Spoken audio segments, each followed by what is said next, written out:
دعای مادر گرفتن بایزید بسطامی رحمت الله علیه چونین فرمود روز آن جگر ریش ز رنج و وهم و فتوحاتی رهی خیش. کی بودی مادرم در بیستری خواب، دلش بیدار و ذکری نام وهاب. با بالای سری آن نائم،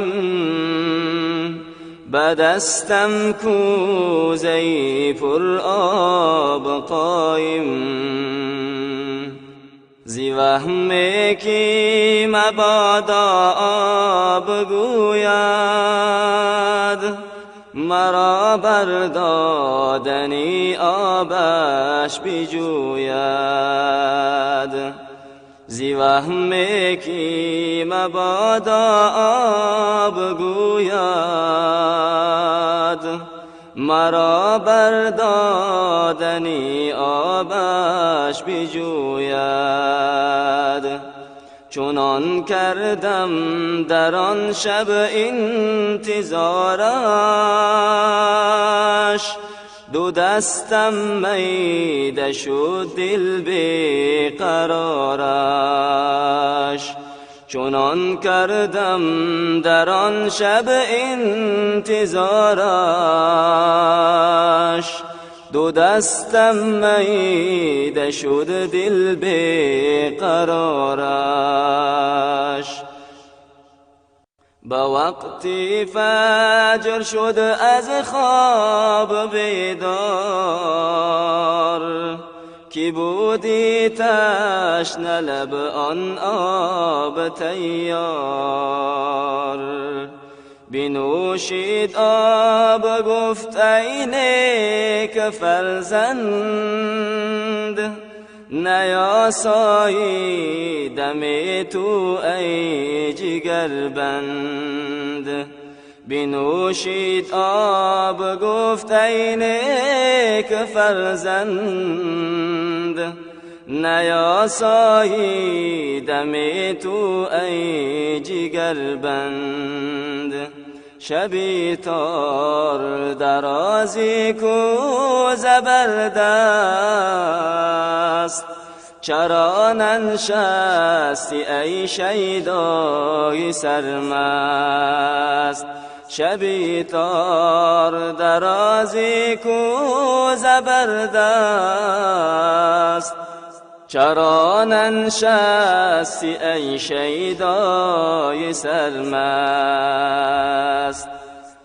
کی گفت از ترس آن که آب گویی، اگر غافل شوم هر سو بجویی.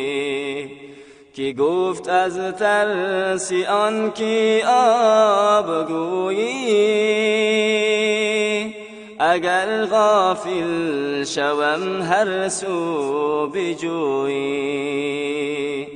زی تأخیرم ملال آید بخاطر، زی آزارت به جانم میرسد تیر.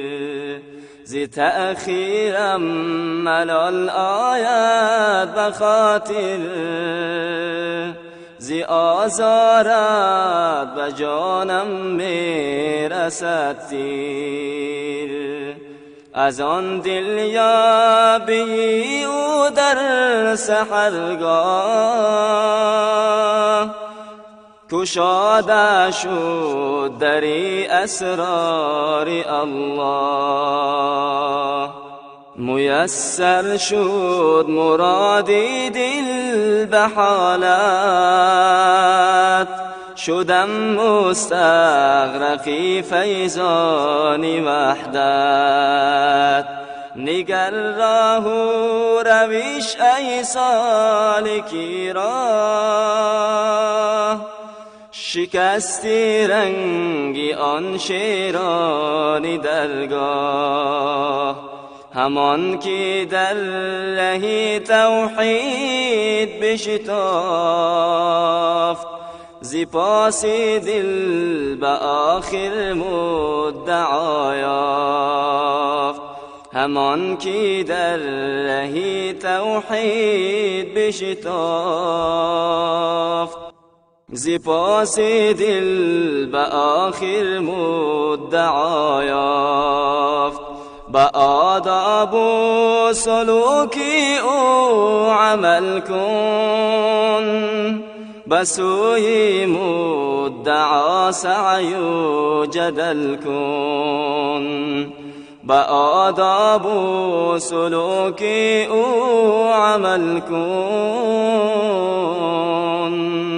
به سوی مدعا سعی و جدل کن. به سوی مدعا سعی و جدل کن.